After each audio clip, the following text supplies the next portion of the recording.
umunsi umwe nzawinjiramo.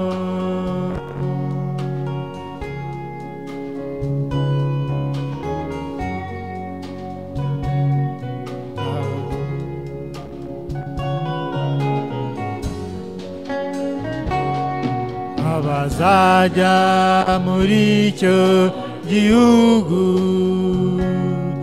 bazaba bambaye imyenda yera, babikiwe ikamba ry'izahabu.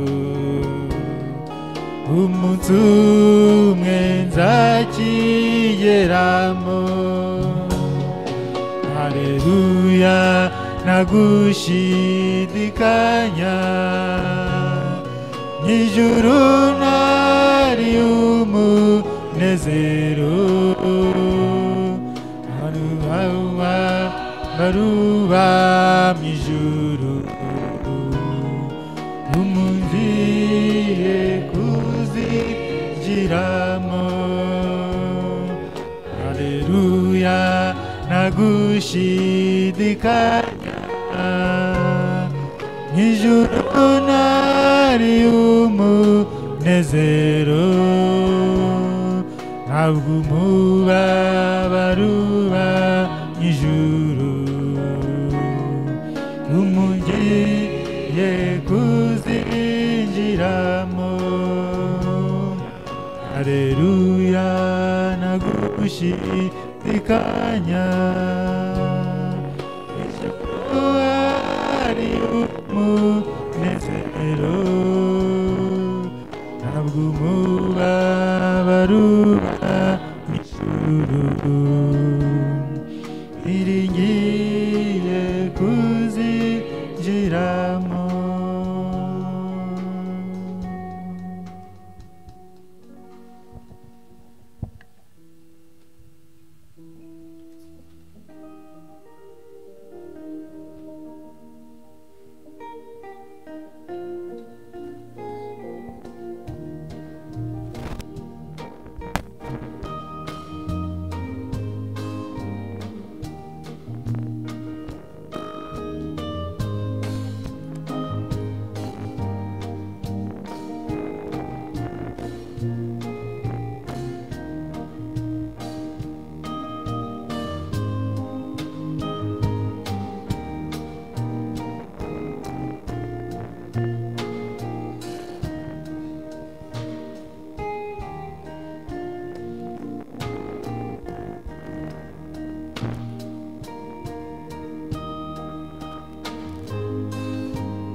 Nina uzima wa milele, natumaini ni imara.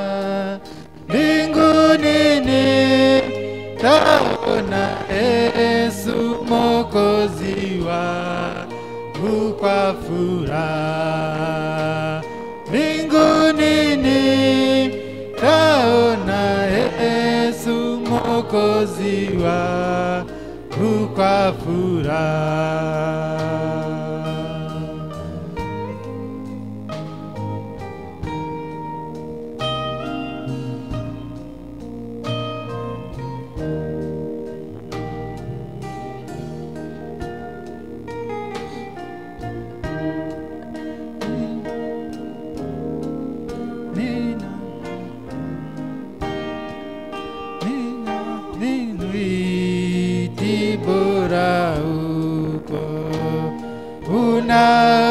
Unalindwa hata mwisho, na kila siku ya jaribu unatiwa nguvu naye Baba. Na kila siku ya jaribu unatiwa nguvu naye Baba.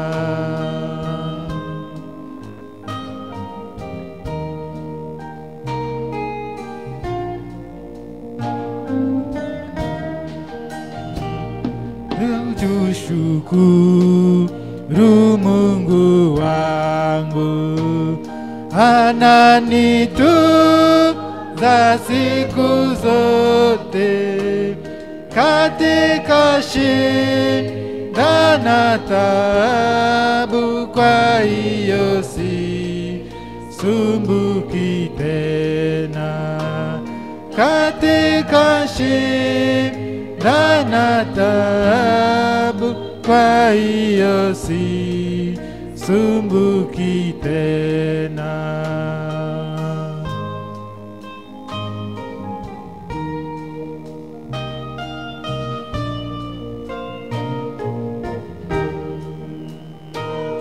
Ni mwangu ni amani, naimba kwa furaha kubwa, nikiongozwa naye Yesu, naendelea kwa salama, nikiongozwa naye Yesu, naendelea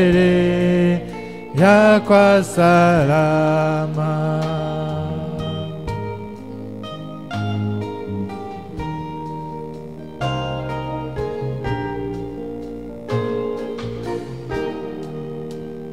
Bwana Yesu, nifunze kutumikia wewe vema, wakati ubaki yote na mwendo wangu duniani, wakati ubaki yote na mwendo wangu duniani, wakati ubaki yote na mwendo wangu duniani.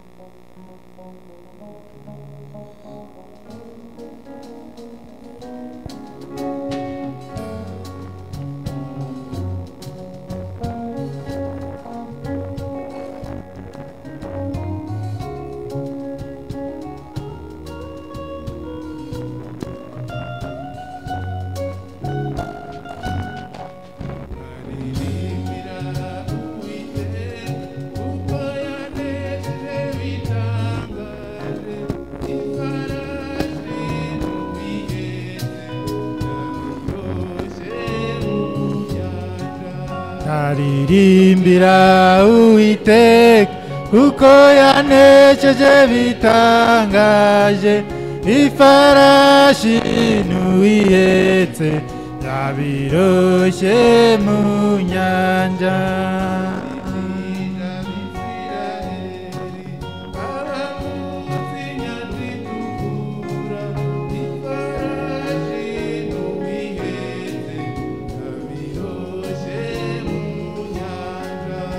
Naririmbira Uwiteka kuko yanesheje bitangaje, ifarashi n'uwihetse yabiroshe mu nyanja.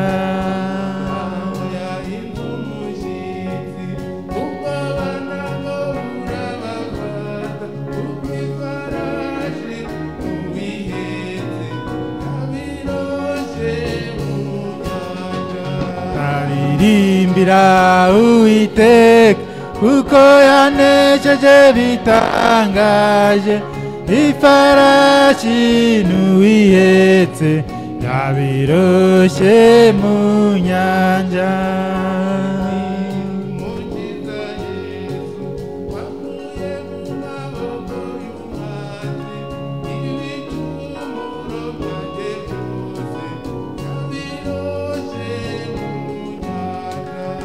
Naririmbira Uwiteka kuko yanesheje bitangaje ifarashi n'uwihetse yabiroshye mu nyanja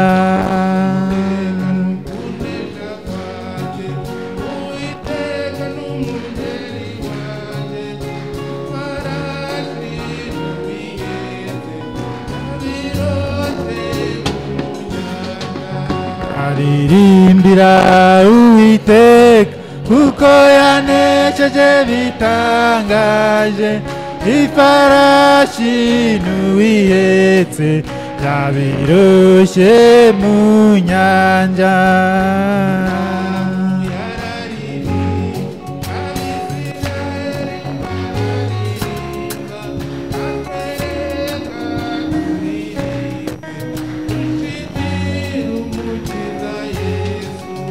aririmbira Uwiteka kuko yanesheje bitangaje ifarashi n'uwihetse yabiroshye mu nyanja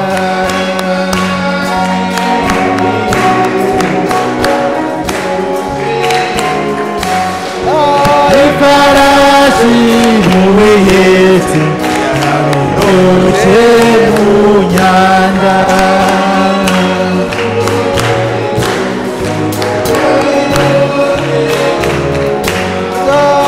ifarashi n'uwihetse yabiroshye mu nyanja. Amen. Amen. Hey. Amina. Amen. Amina. Amen. Ikirere twari tugifite L'atmosphère cyiza que nous avions, ujye wirinda il ne kukizimya faut pas l'arrêter. tumaze kuvoma Nous avons épuisé. ikirere cyiza Imana Bon, ibamugisha que Dieu vous bénisse. turahita Nous allons dusoma directement faire la lecture. turahita dusoma Nous lisons Yohana Jean, igice cya makumyabiri Jean chapitre 20, 26 26 kugeza kuri 30. jusqu'à 30.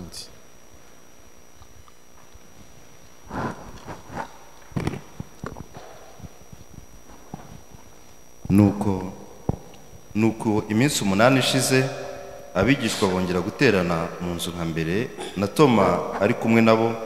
Yesu araza abahagarara hagati kandi inzugi zari zikinze arababwira ati amahoro abe muri mwe. Maze abwira Toma ati zana hano urutoki rwawe urebe ibiganza byanjye kandi uzane n'ikiganza cyawe ugishyire mu rubavu rwanjye kandi we kuba utizera ahubwo ube uwizeye. Hallelujah. Toma aramusubiza ati mwami wanjye kandi mana yanjye. Yesu aramubwira ati wijejwe nuko umbonye, hahirwa abizeye batabonye. Abizeye batambonye.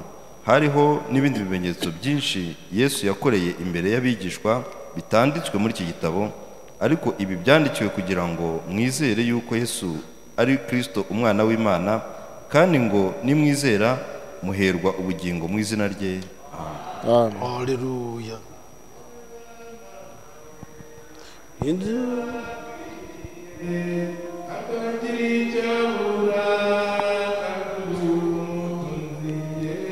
yewe Mana we ninde wakwiringiye akagira icyabona kandi ubutunzi. La victoire t'appartient. La patience se trouve chez toi. Et tu as toutes choses. yewe Mana Oh Dieu, ninde tu as cru en wakwiringiye toi. akagira icyabura kandi Et que tu es riche. ubutunzi. Amen. Personne ne peut croire à toi pour être dans la honte. Tu nous as aimés, Seigneur, et nous t'adorons. yewe Mana Oh Dieu, ninde tu as cru en toi. Et à ma et que tu es riche. turagushimiye te rendons Uwiteka, grâce, Mana nzima, l'éternel ku Dieu bw'ubuntu vivant, bwawe, pour ta turagushimira grâce. ko Nous te imbabazi rendons pour zawe. ta miséricorde. turagusaba data Nous mu te demandons, kugira ngo Seigneur, que tu udushoboze puisses nous muri aider byose dans toutes choses. uguri guhera ku Tu itangiriro te kugeza plies ku jusqu'à la iherezo fin. ubashe data buja kubana Reste avec natwe. nous. Merci Seigneur Merci Seigneur Jésus. urakoze Jésus-Christ. data Merci buja Seigneur mwami kubw'ubuntu Jésus-Christ pour ta bwawe. grâce. urakoze ku mbabazi Merci pour zawe. ta miséricorde. Yesu utajyane Jésus, natwe commencez par urangizanye nous, natwe. finis par nous. ndakwereka data buja Je te abana montre bawe. les enfants. ndakwereka data Je buja te mwami. montre, Seigneur. Oh, waravuze ngo Tu abarukira as dit bari que muri tous qui sont chargés, baze tous bagusange deviennent pour urabaruhura. être déchargés. dufashe data buja Aidez-nous, mwami. Seigneur. gendera data buja mwami intore zawe muri Visitez rusange. toutes tes Merci ruines, Jésus. Seigneur. urakoze data. Merci, Seigneur. urakoze. Merci. urakoze data buja Merci, mwami. Seigneur. Haleluya. Amen. ubane natwe. Restez avec Ukuri data nous. buja mwami uzukire muri twebwe Et mwami. soyez Jésus-Christ. donc vivants en nous. Theobald Rutongo Frère Théobald de Tongo, ndumva namubonye. je l'ai vu.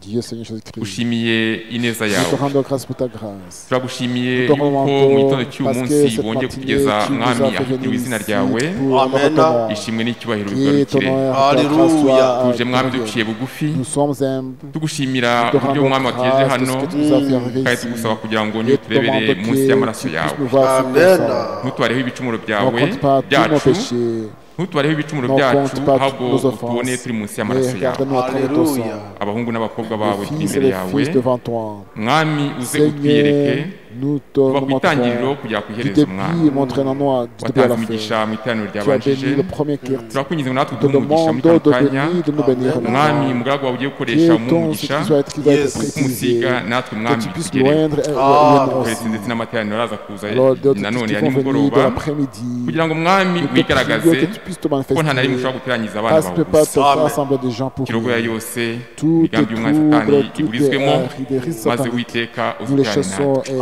Alléluia. rassemblons avec ukajyana nous. natwe Commencez kandi avec nous ukanzanya et natwe prends fait avec nous. ni mu izina En ry'umucunguzi nom wacu de yesu Christ, kirisito nous prions. Amen.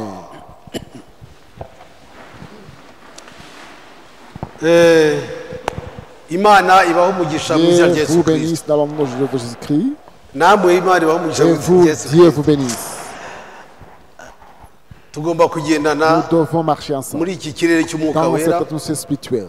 ntihagire umuntu urangara Que nibyo byiza personne nibyo soit bishimisha distrait, umwuka wera ça donne le icyo esprit à être twamuherewe mu byo comptable. Nous twamuherewe l'avons ni reçu ukugira ngo pour ne tutarangara pas être ni distrait, ukugira ngo adufashe pour qu'il gushimisha puisse nous Imana aider à agréer Dieu. mu kumva En mu écoutant, kuririmba en chantant, muri amina ku ijambo en ryayo disant Amen, c'est sa mu bintu parole, nk'ibyo bitari bimwe et tout qu'on s'en- kugira ngo twumve pour ubushyuhe qu'il mu puisse mitima sentir yacu la n'ububyutse société mu mitima dans- yacu le réveil dans nos cœurs. imana irakongerera Dieu va t'augmenter. ufite Celui qui azongererwa a sera augmenté. udafite Celui qui n'en a azapfa niko yari pas afite sera arraché de ce qu'il a. niko bigenda C'est ainsi. niba ushakana Si umwete tu as avec le nushakana zèle, umwete cherchez-moi avec le nushakana courage. umwete Si tu me cherches avec le uzambona zèle, tu vas m'envoyer. nimunshakana Si umwete vous me cherchez avec le zèle, uzambona vous me verrez. niyo mpamvu nababwiye C'est pourquoi je vous ai dit, eleze paso La- umuntu la personne paresseuse, w'umunebwe la paresseuse personne ntashobora ne peut pas gutera imbere avancer. ntibishoboka C'est impossible. kandi no mu buryo bw'umubiri Et charnellement, uri c'est umunebwe wo ça. Si tu es gushakisha paresseux à imibereho chercher les n'ibyo moyens d'existence, uzasabiriza tu vas nugira ngo witure hasi mendier et du coup tu vas tomber. ariko abana Mais b'imana les enfants na ya de Dieu, myaka avec abapfakazi l'âge bacu bageraho mirongo où, itandatu à l'âge de 60 ans pour nos vœux, nta nubwo birirwa ils banasabiriza ne ahubwo abana demandent b'imana pas, mais baribwiriza les enfants de Dieu sont obligés, sont contraints de Amina. les aider. Amen. kandi bene uwo nguwo Et nagusuhuza ujye umenya si, ko agushuje si kubera impamvu cette ebyiri personne de ce Ujye soir ubimenya nabyo. vous salue, il faut la prier. najya nshuhuje ntacyo mfite nti ok ejo tuzabona je dis, je vais Ejo te voir tuzavugana. demain. Je vais te dire demain. nubwo nakwibagirwa Donc, ariko je mba prie, mbizirikana mais je tire cela Bon, en cœur. kubw'ibyo rero Alors pour imana cela, iha umugisha Dieu cyane bénit cyane richement, abantu richement bo ku les ikoranabuhanga gens de la technologie. Amen. yego di nibyo rwose Ça, c'est vrai. Amen. turashimira uwiteka Nous rendons grâce à l'Éternel. turashimira uwiteka Nous rendons grâce à l'Éternel. hari nahoze mvuganira na bene data J'ai causé avec bene les data frères. twari turi kumwe twahuye turaganira Nous avons causé avec les tujya impaka frères. gatoya On a discuté un noneho peu. rero ako kanya Alors dans l'instant, baterega ils ont dit erega ntabwo tujya impaka toutefois, cyane on ne peut pas discuter oya autant. turabizi Nous turabibona savons, nous le voyons. turabibona twese Nous le ibice voyons byose tout le twavuyemo monde. Nous avons turabibona quitté beaucoup turabona ko de Imana cas. yabahaye umugisha Dieu les a bénis. Amen. turabibona Nous les voyons. gusa mudusabire Mais priez pour nous.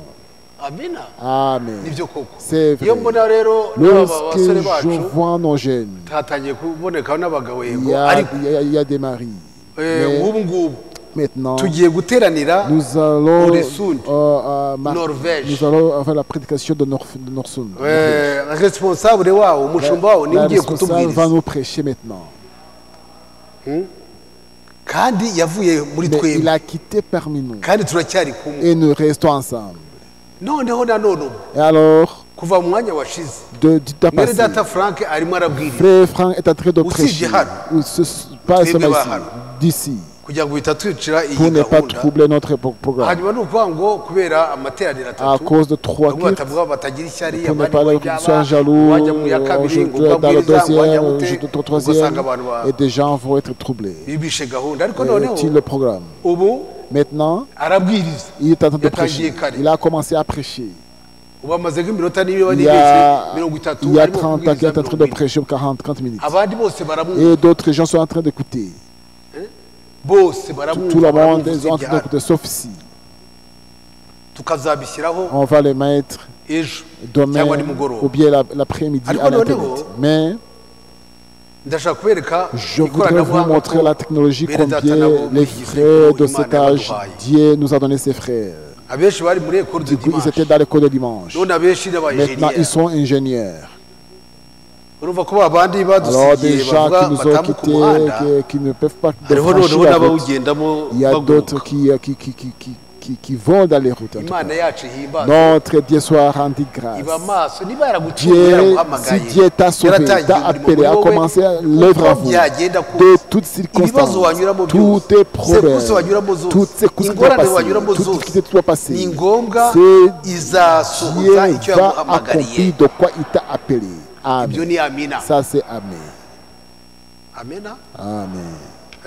nuko rero Alors, kandi imana ibaha umugisha Dieu vous bénisse.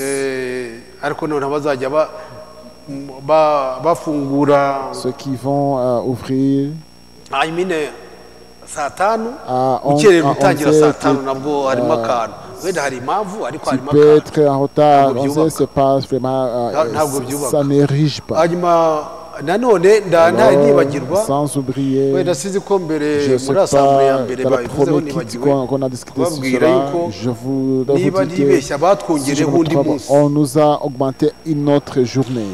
Amen. leta yatwongereho undi munsi Le gouvernement nous a donné Iba un jour narasomye neza d'ajout ariko- si j'ai bien lu. niba ntarasomye neza Si je n'ai turaza pas bien lu, nibyo okay. et oui, c'est bon. Oui, c'est bon.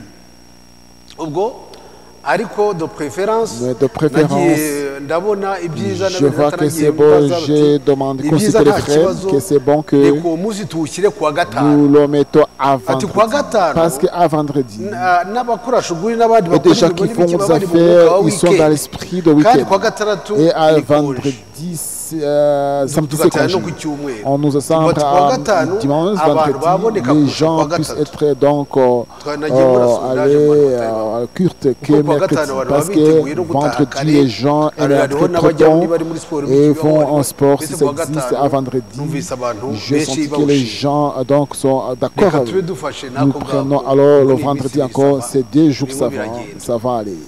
ubwo tuzababwira Nous allons rero vous dire, mu kanya Dans l'instant, ndaza kwiherana je vais consulter les anciens de l'église et va accueillir, on peut nous arriver kuwa gatanu iyo à ubundi ngombwa reka vendredi, tubanze c'est bon, twahindura kuwa gatatu on bitewe va changer de n'impamvu mercredi si c'est le nta kibazo motif. kandi abana b'imana Mais les barumva. enfants de Dieu sont muri make flexibles. rero En ndashimira peu de imana mots, je yuko rends grâce hari à Dieu parce abazindutse qu'il y a des nanone gens qui sont baturutse venus za de Dorohé, Rutongo venant de Lutongo. barimo Theobald Dont ngira frère ngo Théobald, yasize abarabara il a prié pour nous, il sinzi nous n'abandi a salué. Il y a nababonye d'autres que j'ai vus. bashobora guhaguruka Puisse-t-il être debout très vite, très rapidement.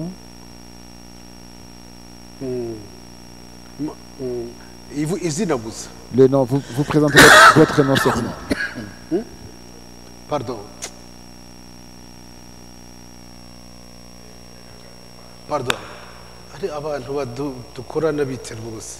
Ntayo. Akuna. Umuvuge cyane ongera. Ame ikura gatoya. Mugabo Nyamata. Frère Mugabo Nyamata. Okay.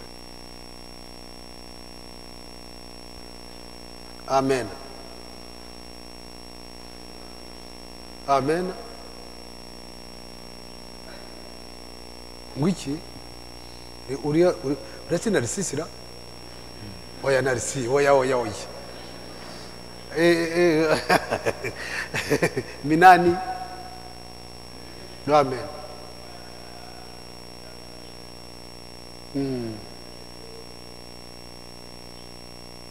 Amen. Amen.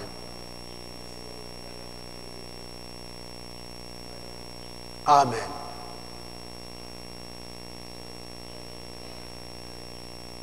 Amen. Amen. Amen. Amen. Kada fa kuvuga. Ngaho.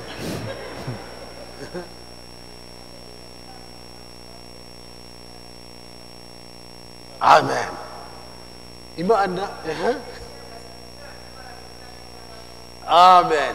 Amen. N'abandi et tout le monde, Dieu vous bénisse. On va très rapidement.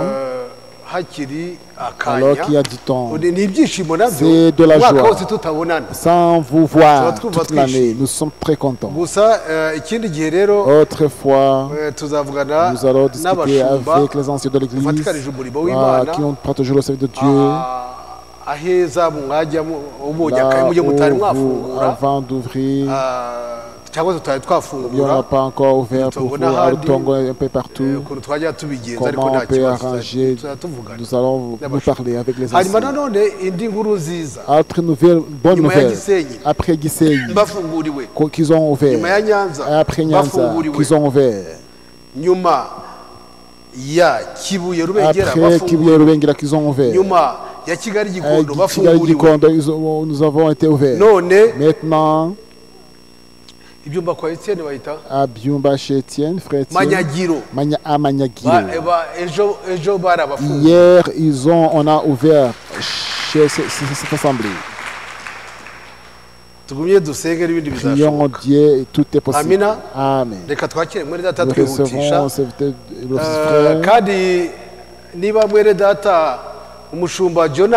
le frère Jonas. S'il m'écoute, s'il nous suit, et lui aussi, je l'accueille avec l'église, qui conduit, dont il est le pasteur à l'esprit. Nous l'accueillons en nom de Jésus-Christ. Après les cantiques, c'est lui qui va suivre pour nous prêcher la parole de Dieu. Et à 15h aussi, il va continuer pour ceux qui vont s'assembler à 15h. Dieu vous bénisse.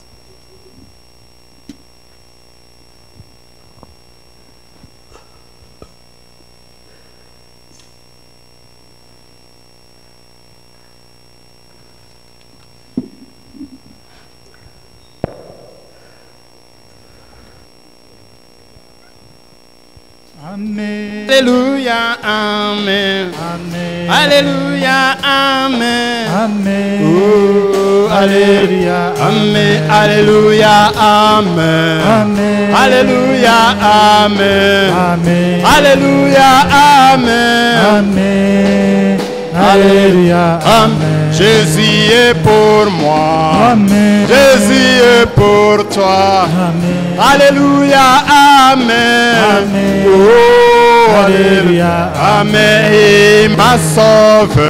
Amen. Il m'a aimé. Amen. Alléluia, Amen. Amen. Oh, Alléluia. Amen. Yesu nuwanje Amen. Yesu nuwawe Amen. yaradukunze Amen. Oh, Hallelujah. Amen umwami wanje Amen. inshuti yanjye Amen. Haleluya amen Amen. Oh, Hallelujah. amen ndamureremba Amen. ndamushimira Amen. Haleluya amen Amen. Oh, Hallelujah. Amen. Haleluya amen Amen. Haleluya amen Amen. Haleluya amen Amen.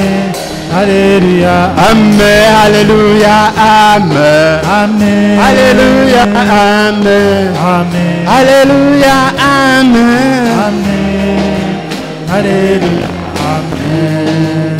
Yesu niwe nihishemo Yambere y'ubuhungiro nacankuraho acankura amahoro yambere y'ubuhungiro umwami Yesu umwami n'igitare gikomeye Haleluya gikomeye gikomeye uwo mwami umwami n'igitare gikomeye yambere y'ubuhungiro kumanywa mbera mbere ubwiro Haleluya yambere y'ubuhungiro ambera itara mbere itara n'injoro Haleluya yambere y'ubuhungiro umwami Yesu umwami n'igitare gikomeye Haleluya gikomeye gikomeye Haleluya igitare gikomeye Yesu wanjye yambere y'ubuhungiro najyago byantera ntabwo byantera ubwoba uwo mwami yambere y'ubuhungiro nta mwanzi wese nta mwanzi wese wanka kuko uwo mwami yambere y'ubuhungiro umwami Yesu umwami n'igitare gikomeye gikomeye gikomeye uwo mwami n'igitare gikomeye yambere y'ubuhungiro ntabwo nzabaho azaho Yesu kuko uwo mwami yambere y'ubuhungiro nawe ntazamemukira ntazamemukira kuko uwo mwami yambere y'ubuhungiro umwami Yesu umwami n'igitare gikomeye Haleluya gikomeye uwo mwami umwami n'igitare gikomeye yambere y'ubuhungiro umwami Yesu umwami n'igitare gikomeye gikomeye gikomeye uwo mwami umwami n'igitare gikomeye Haleluya yambere y'ubuhungiro ntabwo nzabaho nzabaho Yesu kuko uwo mwami yambere y'ubuhungiro nawe ntazamemukira ntazamemukira Yesu Kristo yazambere ubuhungiro umwami Yesu umwami n'igitare gikomeye gikomeye gikomeye uwo mwami umwami n'igitare gikomeye yambere y'ubuhungiro ntakizambuza kumukorera ntakizambuza gukorera umwami wanjye kumukorera ntakizambuza gukorera ntakizambuza kumutaramira Yesu ntakizambuza gukorera umwami wanjye kumukorera ntakizambuza gukorera ntakizambuza kumubyinira uwo mwami ntakizambuza gukorera umwami wanjye ntakizambuza kumukorera Yesu ntakizambuza gukorera ntakizambuza kumubwiriza uwo mwami ntakizambuza gukorera umwami wanjye kumukorera ntakizambuza gukorera umwami wanjye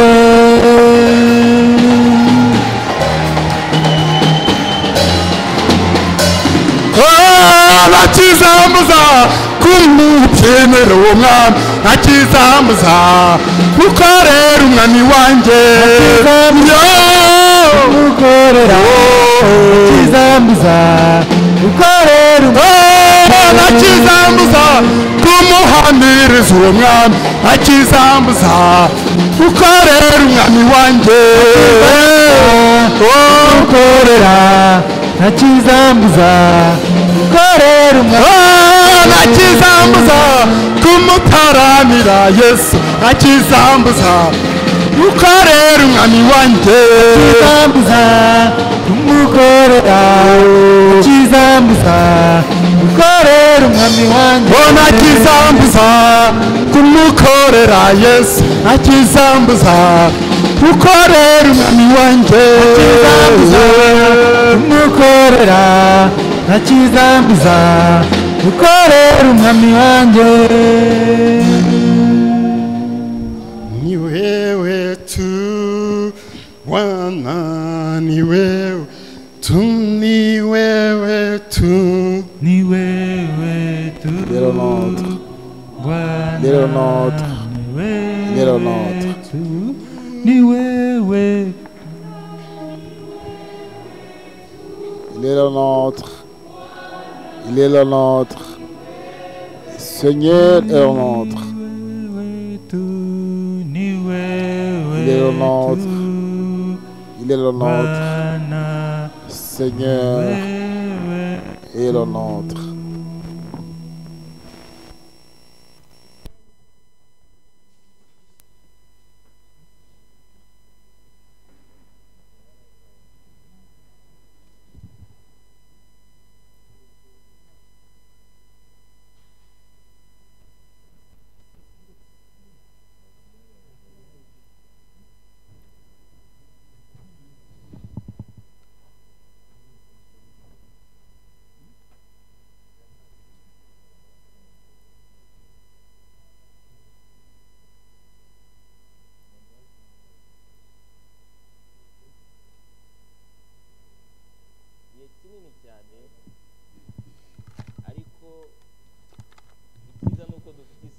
C'est que nous avons la promesse.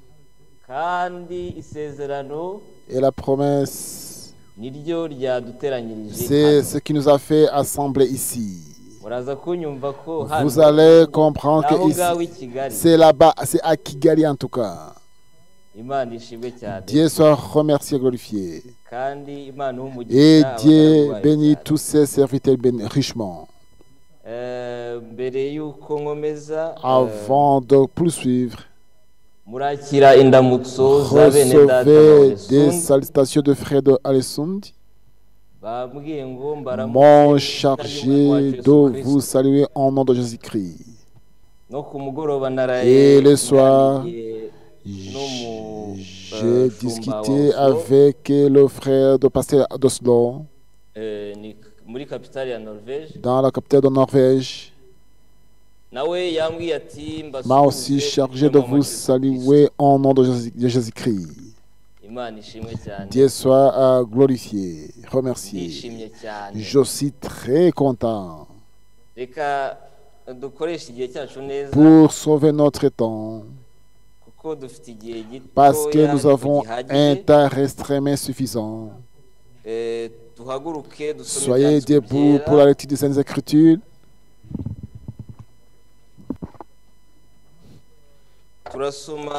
Nous lisons dans un Apocalypse.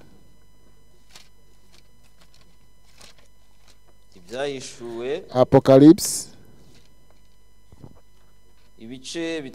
Apocalypse chapitre 3. Au verset 21 jusqu'à 22. Apocalypse chapitre 3. Verset 21 jusqu'à 22. Nous lisons au nom de Jésus-Christ. Le vainqueur, je le ferai asseoir avec moi. Si mon trône, j'ai vaincu, et je suis assis avec mon Père sur son trône. Que celui qui a des oreilles écoute ce que l'Esprit dit aux églises. Amen. Nous prions. L'Éternel Dieu de Père de tous, au ciel. Ton Père, nous sommes devant toi. Nous ne sommes pas dignes, Seigneur. Nous t'implorons de nous voir sous ton sang. Tu as dit, Seigneur, que 2 ou 3 assemblés sous ton nom, tu vas descendre avec eux. Nous sommes plus que 2. Nous sommes plus que 3. Descends et reste avec nous, avec Jésus. Fortifiez-nous. Au nom de Jésus-Christ, nous prions. Amen. Amen. Dieu vous bénisse. L'Écriture nous dit ici, celui qui vaincra, je le ferai asseoir avec moi. Si mon trône, oh moi j'ai vaincu, et je me suis assis avec mon Père sur mon trône, son trône. Que celui qui vaincra, avant de vaincre, il doit écouter ce que dit l'Esprit dit à l'Église. Amen. Celui qui vaincra, si nous sommes assis ici, que nous voulons vaincre, assis là,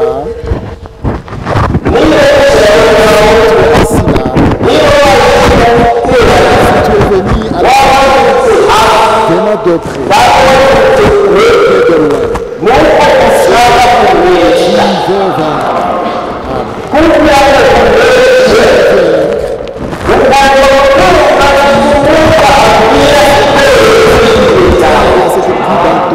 Dans ton âge. Mais c'est pas la grâce. Tu es assis là. Nous sommes ici. C'est pas la grâce. C'est toi qui t'es appelé. Appelé de ça. Tout ça a été fait. Ne pas l'abandonner. Parce que si je suis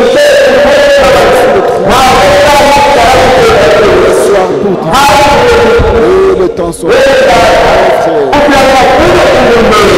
sois vainqueur. Soyons vainqueurs. C'est que écouter la parole. C'est que c'est que la parole.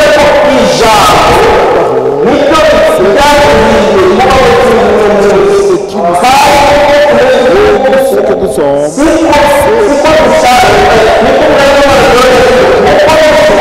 ce que je suis,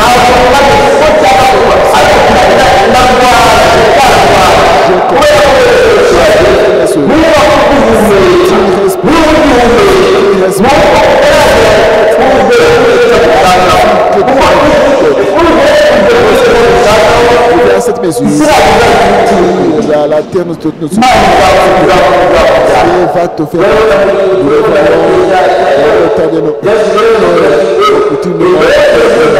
à marcher avec l'Éternel. Et après, Dieu l'a enlevé. Et Élisa a été pareil. Mes frères et sœurs, dans ce temps maintenant, lorsque vous arrivez à la mesure où l'Éternel veut, la terre ne te convient pas. Amen. La terre n'est pas la tienne. Mais celui qui va vaincre, je le ferai asseoir sur moi.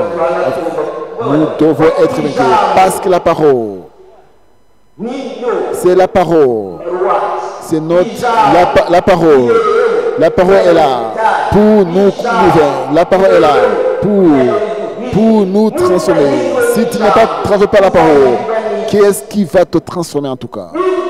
Si tu n'es pas accepté d'être transformé par la parole, qu'est-ce qui va te transformer? C'est pourquoi en toute chose, nous devons être un pour que la parole nous transforme. Parce que la parole, c'est elle qui nous corrige, c'est elle qui nous sanctifie. En Jean 17, au verset 17, le Père, sanctifie-les parce que ta parole est la vérité. Qui est la vérité? C'est notre Seigneur Jésus-Christ. C'est pourquoi ici en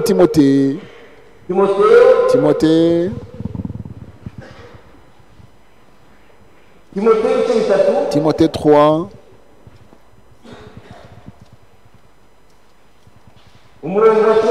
verset 16. Les Écritures nous disent, toute écriture a été inspirée par Dieu et a de la valeur, d'instruire, d'instruire l'homme, de le convaincre ses péchés et le sanctifier et lui convaincre pour être juste.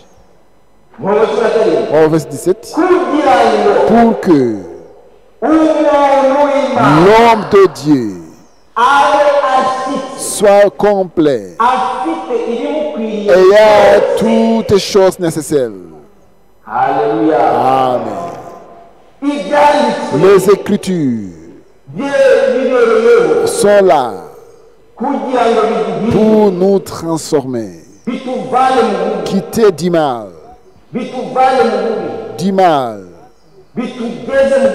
vers la justice de Dieu. Amen. Du mal vers la justice de Dieu. Parce que c'est le dernier temps, mes frères. C'est le temps où nous ne devons pas nous endormir.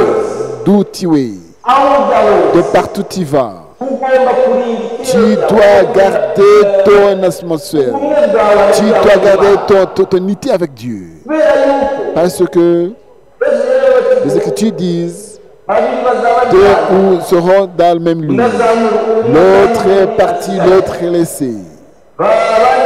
D'autres seront dans les champs en train de cultiver et cultiver des affaires. L'un est parti, l'autre est resté. C'est le temps où on doit être éveillé. Chaque temps, tu dois surveiller. Tu dois examiner de partout où tu es. Est-ce que réellement, si Christ revient, est-ce que je serai enlevé? Est-ce que je serai enlevé? Tu dois examiner cela du jour en nuit. Mais alors, tu dois écouter ce que dit l'Esprit dit à l'Église. Tu dois écouter ce que l'Esprit dit à l'Église. À travers ses serviteurs. Parce que tu nous dises, Dieu nous implore au travers ses serviteurs. Au travers ses serviteurs. Amen. C'est pourquoi nous sommes venus ici, là où nous sommes. Pour que Dieu puisse nous implorer au travers de ses serviteurs. Amen. Dans l'Ancien Testament, ou bien, si c'est ainsi maintenant, mais dans le temps, lorsque le fils d'aîné était né dans une famille, dans l'Ancien Testament, on devrait lui chercher celui qui va l'éduquer, le nourrice, pour qu'il soit grandi. Je vous donne le modèle qui est bien compréhensible et qui est bien compris. Dans les pays où il y a les rois, au Rwanda, il y avait des rois. Lorsque le roi avait un prince, le fils aîné prince, c'était qu'il devrait le remplacer. Mais pour qu'il puisse le remplacer, c'est qu'il doit être éduqué dès sa naissance. Est-ce que nous sommes ensemble? Le roi devrait chercher donc le prince et nourrice, les fidèles bien confidents pour nourrir son prince, pour qu'il soit grandi, sachant la valeur de sa royauté, dit de son papa. Et nous également, frères, Dieu est en train de nous préparer à travers ses serviteurs, à travers sa parole, pour que lorsqu'il reviendra, qu'il trouve que nous soyons aussi la bonne mesure, que nous soyons aussi la mesure complète, qu'il nous trouve que tu es prêt à introniser avec lui dans son trône, dans son royaume. Amen. Régner avec lui sur le trône. Tu vas régner avec lui comment? Si tu ne veux pas être transformé par la parole, si tu ne veux pas être corrigé par la parole, si tu ne veux pas écouter la parole, c'est pourquoi dans l'Ancien Testament, il y avait une tente. Il y avait une tente, si c'est dans le Kinyarwanda, on peut le voir en Hébreu 9, c'est là où on trouve cette écriture. Hébreu chapitre 9, au premier verset. Hébreu 9, depuis le premier verset. La première alliance avait, elle aussi, ses ordonnances relatives au culte et ce sanctuaire terrestre. En effet, un tabernacle avait été installé. Dans la première partie appelée le laurier saint se trouvait le chandelier, la table, l'épée de proposition. Puis, dernier, le second voile se trouvait la partie appelée Saint des Saints. Elle contenait un bril parfum en or et l'arche de l'alliance entièrement recouverte d'or dans laquelle il y avait une urne d'or contenant la manne, ainsi que le bâton d'Aaron qui avait fléru et les tables de l'alliance. Dans l'église de Dieu, ici nous voyons qu'il y avait des parties. La première partie était appelée le lien saint. C'était appelé ainsi. La seconde partie appelée Saint des Saints. Mais au parvis à l'extérieur, il y avait un parvis. Nous pouvons le prendre en trois parties. Dans ces trois parties, partout, il y avait des gens. Est-ce qu'on se comprend? Partout, on pouvait y trouver les gens, les personnes.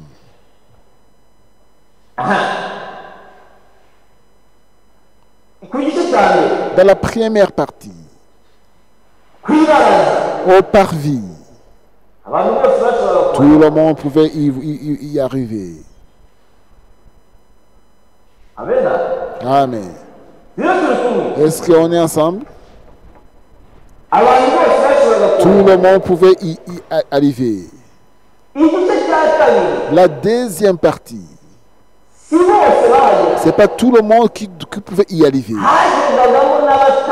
Ces sacrificateurs pouvaient y aller. La troisième partie alors, c'est pas seulement les sacrificateurs qui devaient y arriver, Non tous les sacrificateurs, pas tous les sacrificateurs qui pouvaient y aller. Mais seulement le saint sacrificateur différent d'autres sacrificateurs pouvaient y aller. Est-ce qu'on est là ensemble? C'est un seul sacrificateur devrait y aller qui est différent d'autres sacrificateurs. Avait un nom différent d'autres sacrificateurs. Appelé le grand sacrificateur. Amen. Au parvis, tout le monde pouvait y aller. Soit le bon, soit le mauvais, tout le monde pouvait y aller. Même des gens qui sont ivres pouvaient y aller. Même les débauchés pouvaient y aller. Amen. Mais la deuxième partie, c'est les sacrificateurs pouvaient y aller. Mais mes frères, au troisième partie, c'est y entrer une personne spéciale. Une personne vraiment spéciale. Dans la deuxième partie, ou bien dans la deuxième tente, se trouvait y aller dans les sacrificateurs. Et mes frères et mes soeurs, ou des frères avec nous partageons le service, ou tout ce que Dieu t'a appelé pour faire, tout est rectifié pour le Seigneur. Ne soyez pas glorifiants. Parce que si tu prêches, si je prêche, si tu es un homme de prière, si tu assumes de tes fonctions, si tu es un chanteur, si tu es un technicien, c'est pas cela qui te donne le ticket pour aller aux cieux. Parce que tu peux être comme un porc. C'est pourquoi tu dois te garder. Chaque fois, examiner que tu es en connexion avec l'Éternel. Amen. Parce que ça peut arriver que les acteurs qui pouvaient y entrer, à la deuxième partie, ça peut arriver que qui avaient fait du mal à l'extérieur et qui sont mauvais et qui pouvaient donc entrer.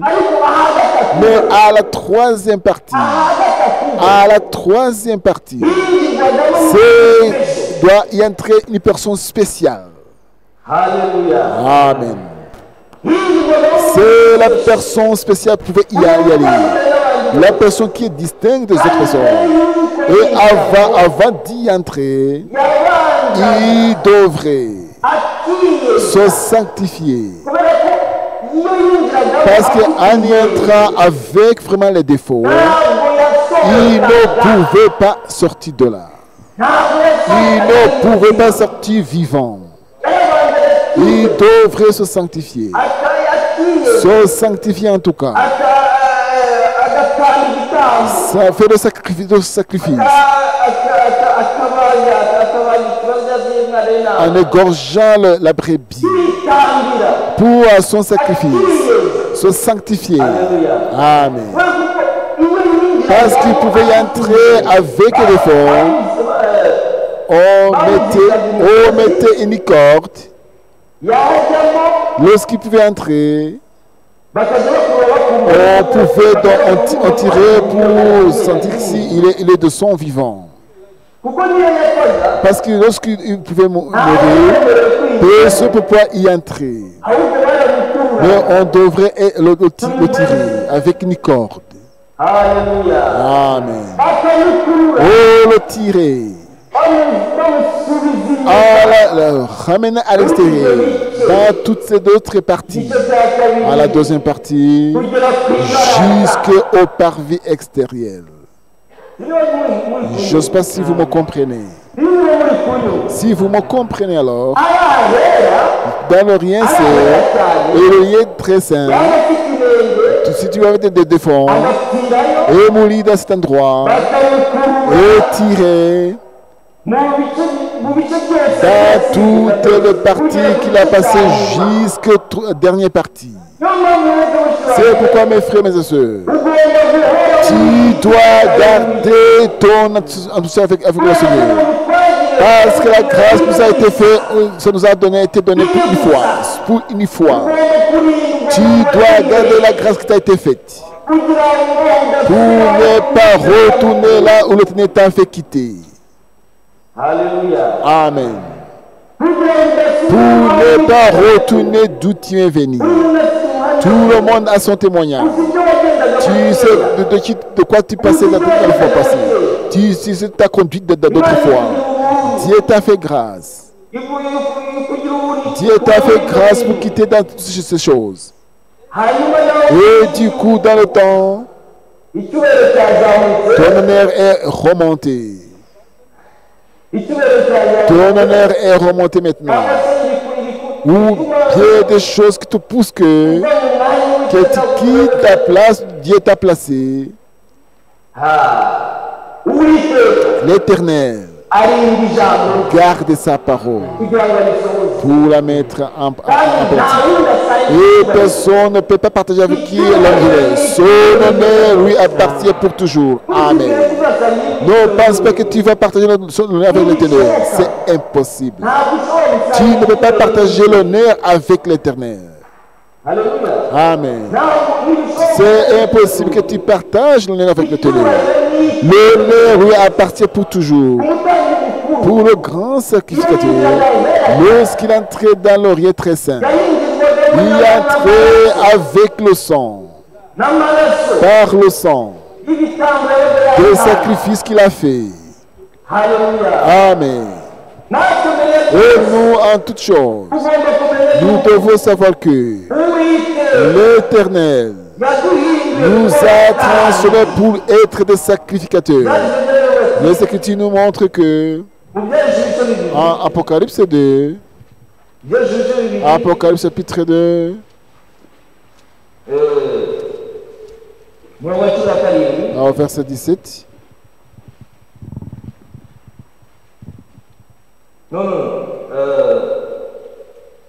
Non. C'est 26. Apocalypse 20, verset 20, verset 6, chapitre 20.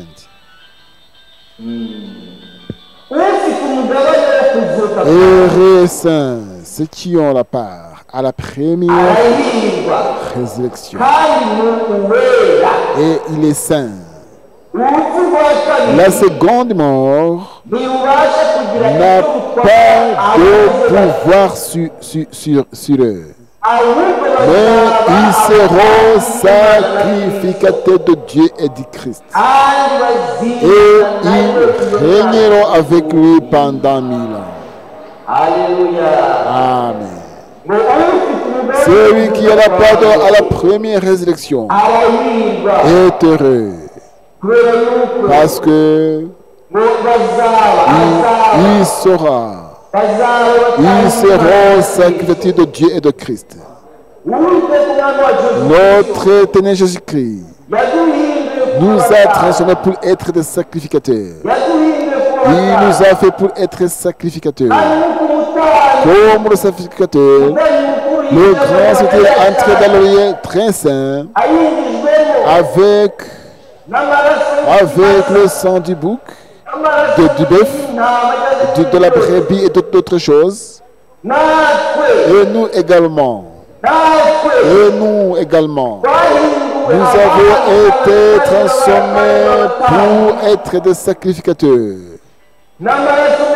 par le sang de Jésus-Christ. Le sang qui n'a pas de défense. Vous souvenez où l'Israël, quittant l'Égypte,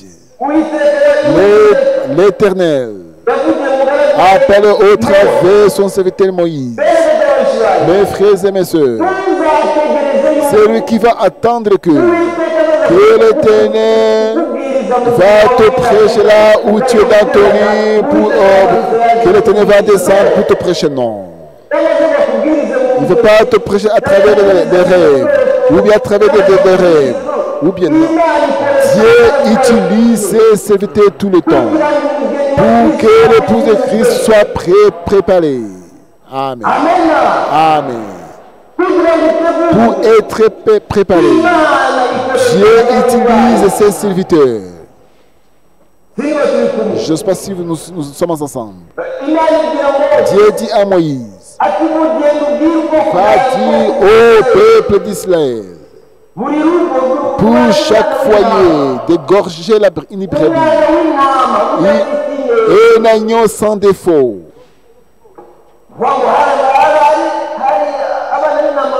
Il y avait beaucoup d'agneaux avec des défauts. Mais l'Éternel a s'adressé à Moïse, qu'ils égorgeaient un agneau sans défaut. Cela typifiait notre Seigneur Jésus-Christ. Amen. Parce que lorsque Jean chapitre 1, on n'a pas du temps, mais une minute se passent. Jean 1, lorsque Jean a vu Jésus-Christ, il a soulevé le mot disant, voici là que je vous disais, voici celui-là. Amen. C'est de Dieu. Nous devons prêcher Jésus-Christ. Sers Jésus-Christ. Parce qu'il a été immolé pour nous. Il a travaillé pour être vivant. Nous devons prêcher Jésus-Christ. Parce que l'honneur et le remerciement, ça lui appartient. Il ne peut pas passer cela avec n'importe qui.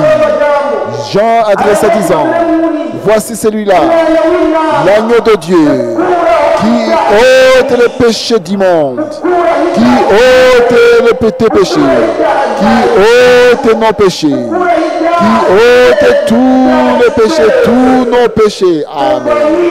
Pour ceux qui croient en lui. Amen. Voici celui-là, l'agneau de Dieu, qui ôte le péché du monde. L'agneau de Dieu, qui n'a pas aucun défaut, qui n'a pas aucune ride, qui n'a pas aucun défaut. De façon que devant Pilate, lorsqu'il l'a amené chez Pilate, Pilate lui a observé, lui a dit, réellement, cette personne que vous m'amenez devant moi n'a aucun péché du tout. Il n'a aucun péché. Même à la croix, dans la souffrance, des brigands les a dit, nous sommes jugés pour du bon.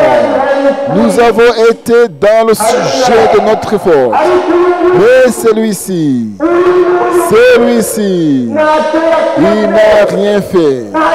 Il n'a rien fait de mauvais. Parce que Christ était l'agneau de Dieu qui n'avait aucun défaut. Même dans les difficultés, dans les épreuves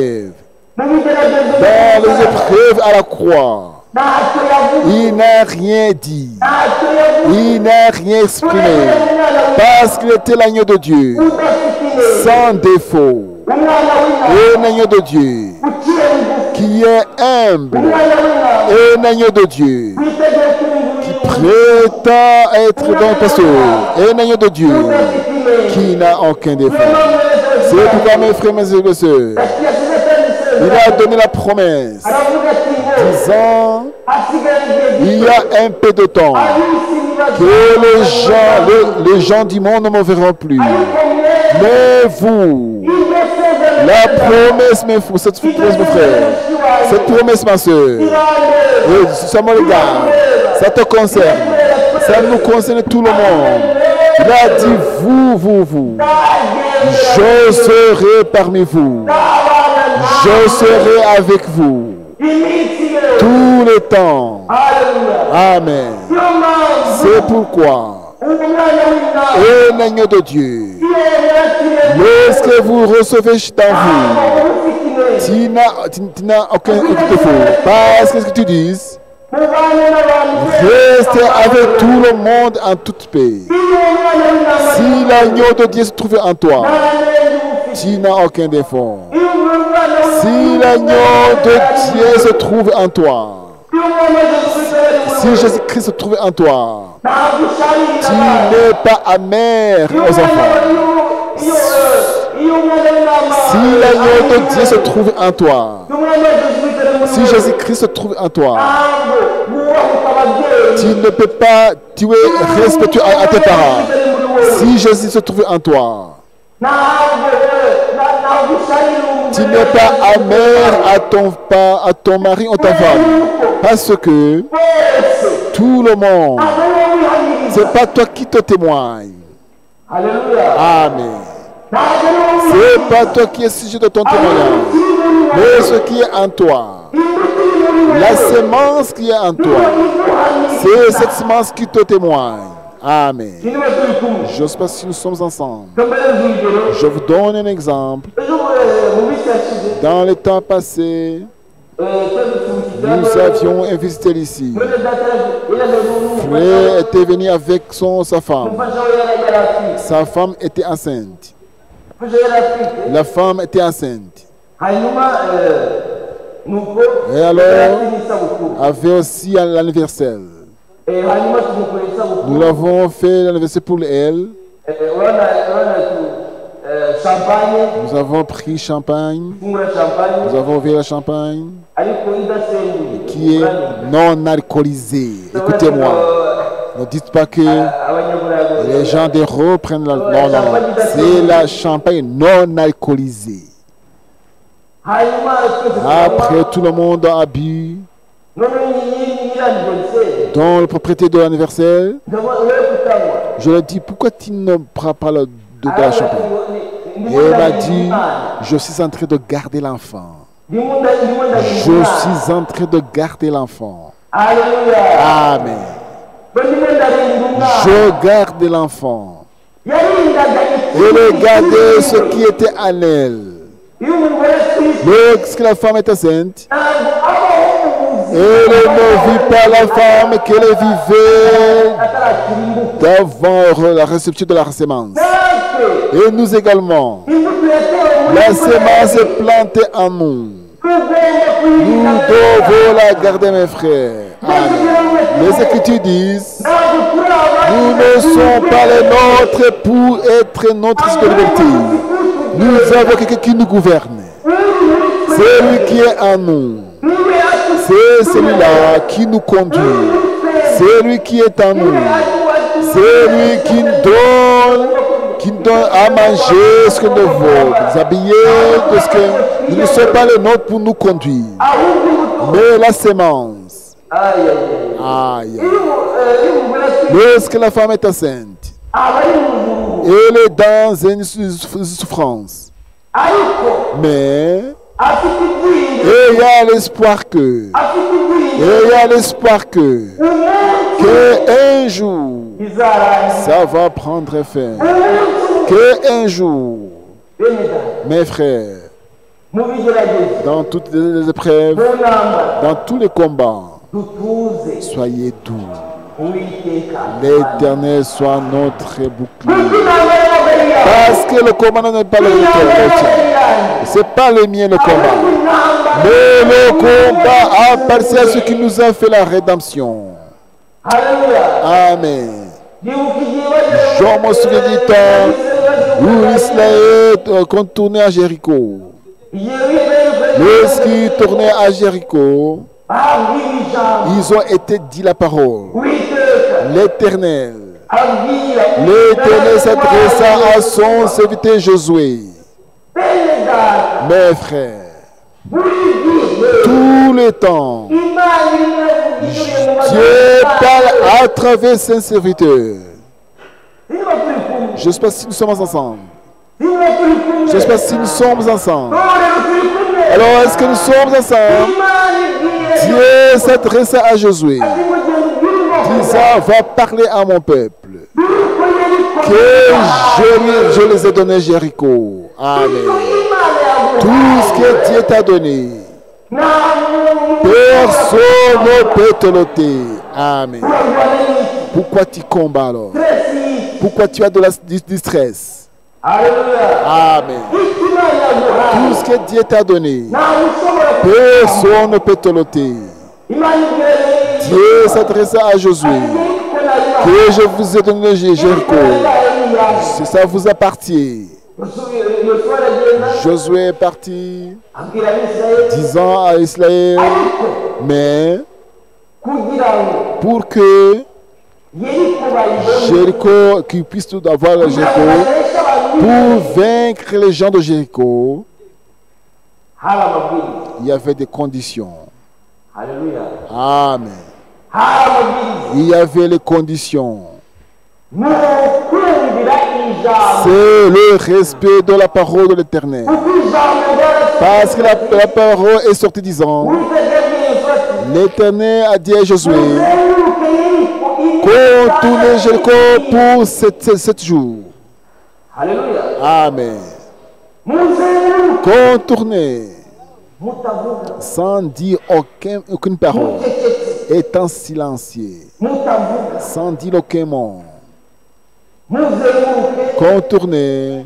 Après le premier jour, vous entrez dans vos tentes et dormez.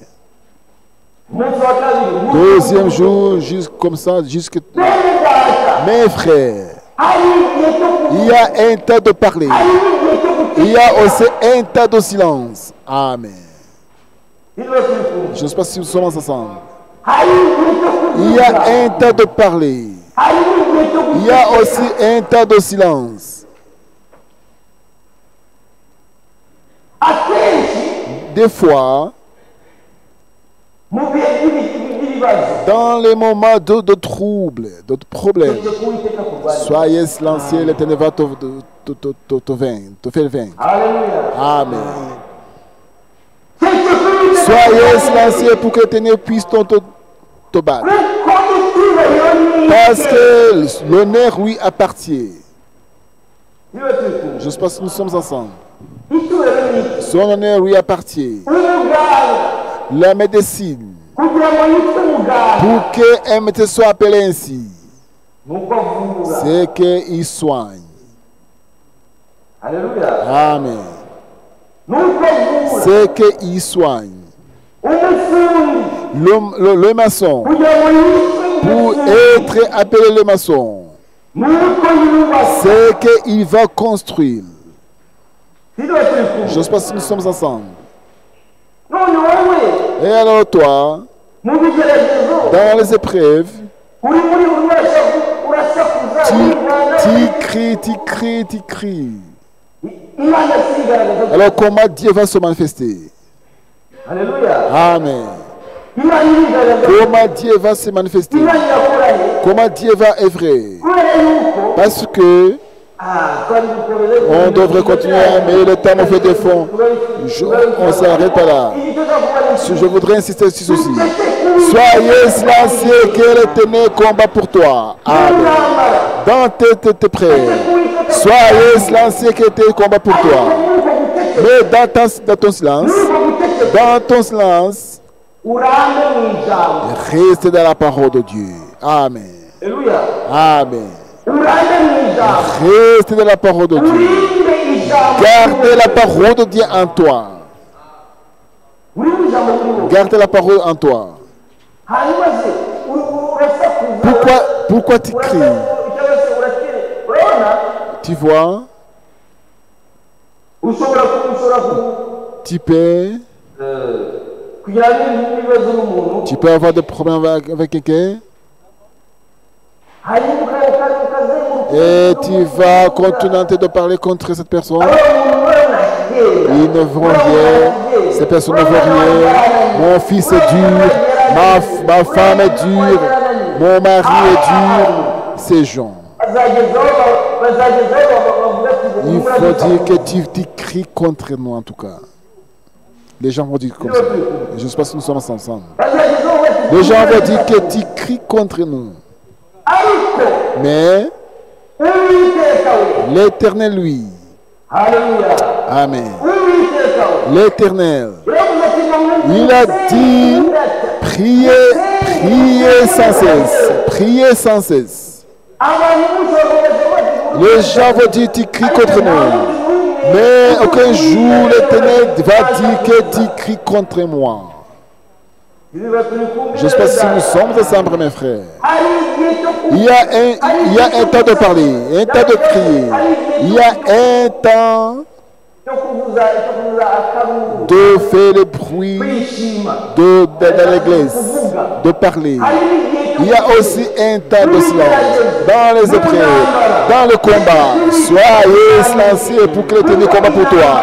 Parce que le combat lui appartient, ce n'est pas le tien. Pour que l'honneur revienne à lui. Amen. Pour que l'honneur revienne à lui, soyez silencieux. Pourquoi tu cries alors? L'Éternel dit à Moïse. Amen. L'Éternel dit à Moïse. Moïse, lorsqu'il était dans la mer Rouge, c'est une grande épreuve en tout cas. Derrière, il y avait l'Égyptien, devant la mer Rouge. L'Éternel dit à Moïse, Moïse, Moïse, pourquoi tu cries? Pourquoi vous criez? Qu'est-ce que vous avez? Qu'est-ce que tu as? Amen. Qu'est-ce que tu as? Le Moïse avait dans ses mains, j'ai un bâton. Mes frères, dans le temps de ces épreuves, toi alors, prends ce que tu t'as donné. Il faut prendre les Saintes Écritures. Amen. Il faut avec beaucoup de courage. Mais pourquoi tu cries? Vous criez. Le cri n'a jamais vaincu donc les combats. Il faut prendre les Écritures. Il faut t'examiner. Est-ce que réellement je suis réellement de la parole? Est-ce que je suis toujours avec Dieu? On peut voir beaucoup d'exemples. Job a vécu. Dans le temps, il n'y avait pas la Bible. Il était conduit par le Saint-Esprit de Dieu, par l'inspiration. Et nous, à combien forte raison, à combien forte raison, nous avons l'Esprit de Dieu, nous avons aussi les Écritures. À combien forte raison. Amen. Moïse dit à Moïse, pourquoi tu cries? Qu'est-ce que tu as dans ta main? J'ai le bâton. Alors nous offrons, nous avons la parole. Amen. Nous avons la parole. Amen. Nous avons la parole. Parce que dans le bon et dans le mauvais, nous devons rendre grâce à l'Éternel. Dans le bon et le mauvais, nous devons rendre l'Éternel grâce. Et l'Éternel dit, tout ce qui souhaite en nous, c'est pas les mauvais, mais c'est plutôt le bon, le bien. Amen.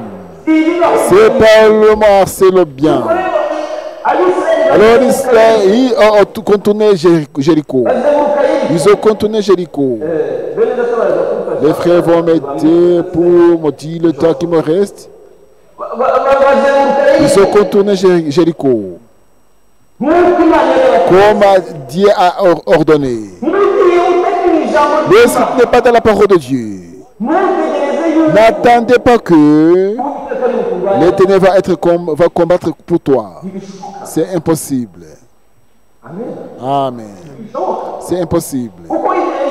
Parce que il a dit, si vous demeurez en moi et que mes paroles demeurent en vous, demandez tout ce que vous voulez. Amen. Vous écoutez? Avant de demander n'importe quoi, nous devons d'abord demeurer en lui. Amen. J'espère que nous sommes ensemble. Avant de demander n'importe quoi, il faut d'abord demeurer en lui. Demeurer d'abord en lui. Ils ont continué le jour ordonné, étant silencieux, étant dans le silence, jusqu'au 7e jour. jusqu'au 7e jour. Au 7e jour, c'était pas un jour de cri, c'était un jour d'acclamation. C'est pourquoi en psaume dit à tout ce qui est en moi, tout ce qui se trouve en moi, servez l'Éternel. De tout ce qui se trouve en moi, servez l'Éternel. Amen. Tout est ta puissance. Ne le perdez pas en criant, en parlant contre les frères, ou bien parlant contre les autres. Mais il faut user de ta force, pour adorer l'Éternel. Parce que dans le bon et le mal, nous devons rendre grâce à l'Éternel. Amen. Amen. Dans le temps prévu lorsqu'il a été, tu sais ce qui s'est passé à Jéricho. Mais revenez sur le temple de l'Éternel. Celui qui entrait dans le Saint, le très saint, dans le lieu le très saint, c'était une personne spéciale. Amen. C'était une personne spéciale. Il ne pouvait pas y entrer pour son grain. Il ne pouvait pas y entrer pour son grain secret. Mais il devait y entrer par la grâce de l'Éternel. Pour la grâce de Dieu. Et nous également, nous ne vivons pas pour notre propre gré. Mais nous vivons pour la grâce de Dieu. Amen. Tu ne vis pas pour ton propre gré. Mais c'est pour la grâce de Dieu. Il pouvait y entrer dans les jours ordonnés. Amen. Lorsqu'il est entré, ce n'était pas dans d'autres endroits. C'était un endroit spécial. Nous disons des choses pour clôturer. Je dis des choses et je vais clôturer. À l'extérieur, au parvis extérieur, il y avait la lumière, il y avait le soleil. Je sais pas si nous sommes ensemble. Il y avait le soleil. Il y avait aussi les gens. Les nuages pouvaient changer et qu'il n'y a plus de soleil. Avec l'obscurité ou bien la pluie. Et que le soleil est parti. Amen.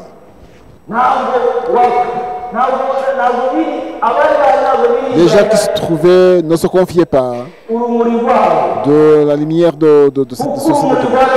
Parce que la lumière pouvait s'éteindre. Lorsqu'il y a l'obscurité, tu ne peux rien voir. Je ne sais pas si nous sommes ensemble. Tu ne peux rien voir. Dans la première tente, il y avait aussi la lumière. Mais cette lumière, c'était une lumière qui a été allumée par les gens. Je ne sais pas si nous sommes ensemble. C'était la lumière allumée par les gens. Les gens pouvaient oublier. Et cette lumière n'est pas vraiment confidente. Mais à la troisième partie, la lumière qui était là était différente d'autres lumières. Et le sacrificateur qui devait y entrer. Tu es rétoire. Si tu es dans cette tente-là, parce que la lumière qui se trouve est différente d'autres lumières. Amen. C'est différent d'autres lumières. La gloire qui se trouvait, il y avait la gloire de Dieu. Amen. Et le serviteur qui devait y entrer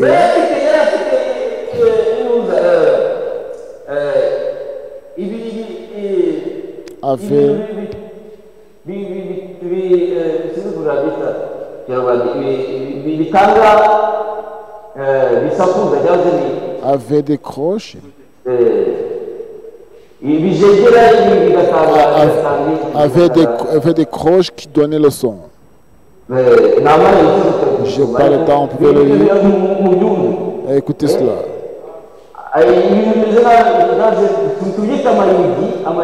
Comme des croches. Parce qu'il pouvait y entrer. Ça, il me reste 10 à 5 minutes à patienter pour moi. On va lire un pain. Exode 28.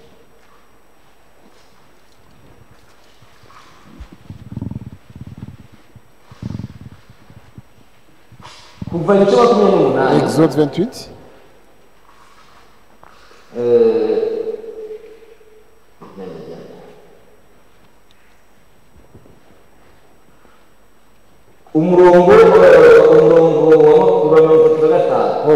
Verset 35.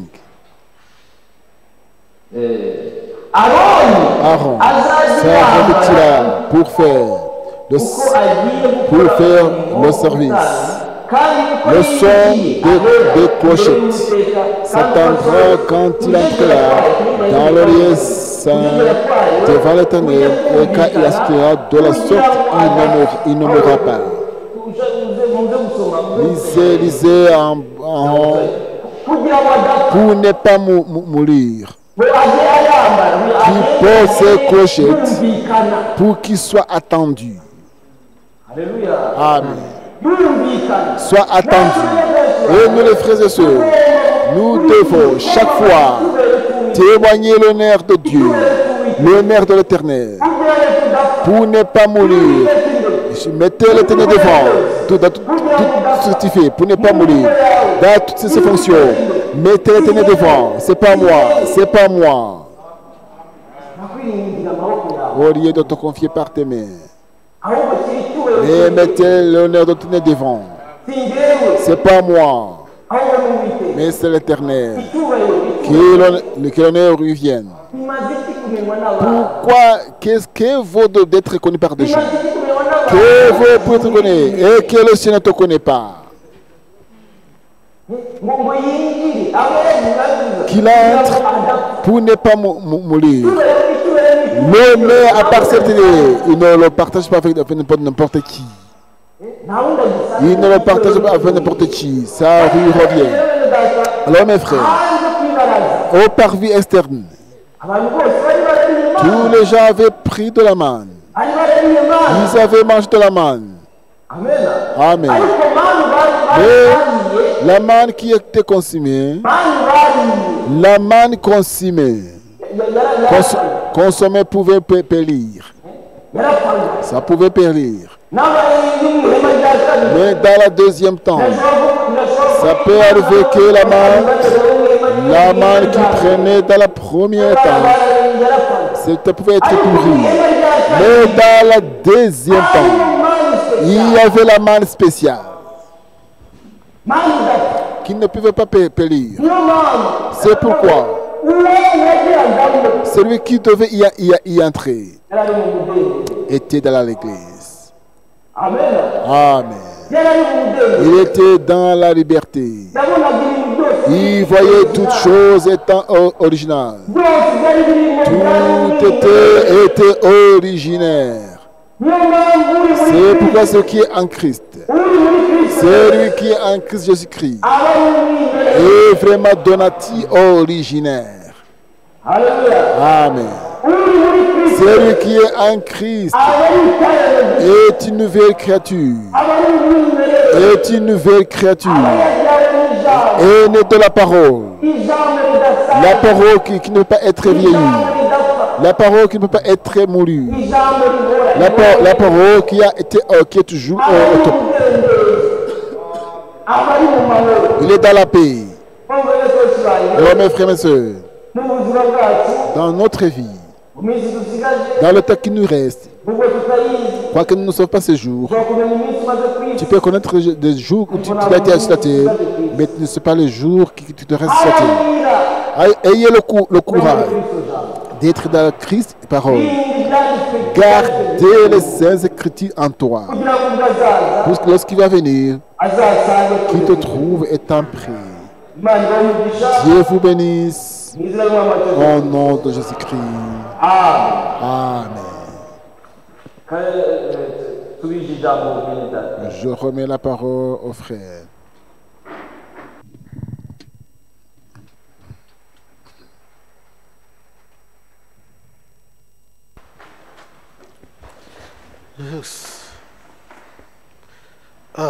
Imana iha umugisha umukozi wayo, ngira ngo abenshi bumuheruka ari inahangaha. Icyo gihe yari ari muri segonderi ahari, yagiye atari yatangira université avant de commencer l'université. Ariko urabona neza ko wagira ngo ni umugabo w'imyaka 40. C'est comme si c'était un homme de 40 ans. Yatanze urugero ngo il a donné un exemple. Umugore yatwite, lorsque la femme est enceinte, natekereza il a pensé combien son âge. Je vois que Dieu l'a fait grandir. Ariko muri byose turashima Imana. Nous rendons grâce à l'Éternel. Ngira ngo twumvise byinshi cyane. Nous avons écouté autant de choses. Ariko cyarangirijeho ni Imana idapfa. La manne qui ne peut pas être épouse. Iyo Mana idapfa ni ijambo twahawe ubutumwa bw'igihe. Le message du temps. Ibisekuru uko biri ari birindwi, ababonye ijambo ry'igihe, les gens qui ont eu le message du temps, c'est la manne qui ne peut pas être pourrie. Bishobora kuvuga ngo abatararibonye nubwo yakwitura hasi yagerageza kugendera mu mategeko n'ibiki byose. Imana yarapfuye, yaraboze, ariko hari Imana y'uyu munsi. Il y a la manne d'aujourd'hui. Haleluya. Amen. Il y a la manne d'aujourd'hui qui est le message du temps, de l'air. Lorsque tu es là, tout le temps, Dieu fait descendre la manne. C'est la parole, c'est pourquoi nous nous ensemblons. C'est pour chercher la manne d'aujourd'hui. Et dans la promesse du Nouveau Testament, la manne c'était dans l'Ancien Testament. Mais dans le Nouveau Testament, Jésus a dit, si vous priez, disez, notre Père qui est au règne vienne. Donnez-nous aujourd'hui notre paix quotidienne. Dieu travaille avec maintenant, aujourd'hui.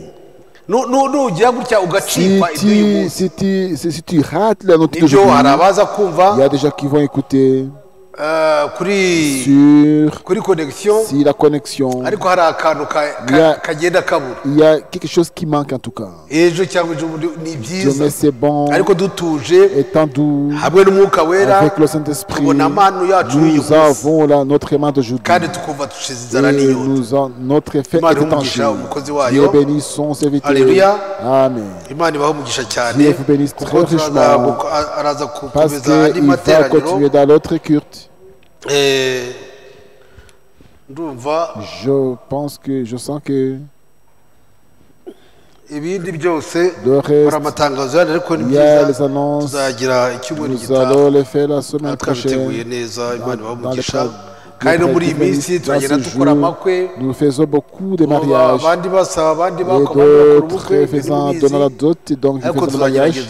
Mais nous allons essayer de vous les montrer.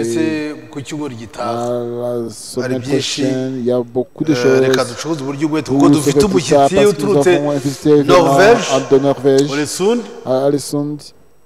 Prenons du temps pour qu'à 15 heures, il va continuer. Alléluia, toi nawam. Alléluia.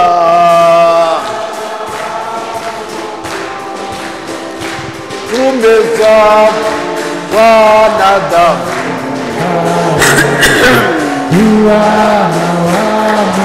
Yona wadogo. Bona wadada. Haleluya, tumeza wanadamu. Wana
imbere y'Imana on va se mettre devant la face de buri wese Dieu. arashyira merci Vraiment, on va Jésus prier. twongeye databuja mwami guhimbaza muri kano kanya Demandons grâce pour ce temps. turabuze kubize kudufasha Demandons buri wese que avuge tout le monde va imbere parler y'Imana devant Dieu. buri wese abohoke Tout le imbere monde soit y'Imana libre devant Dieu.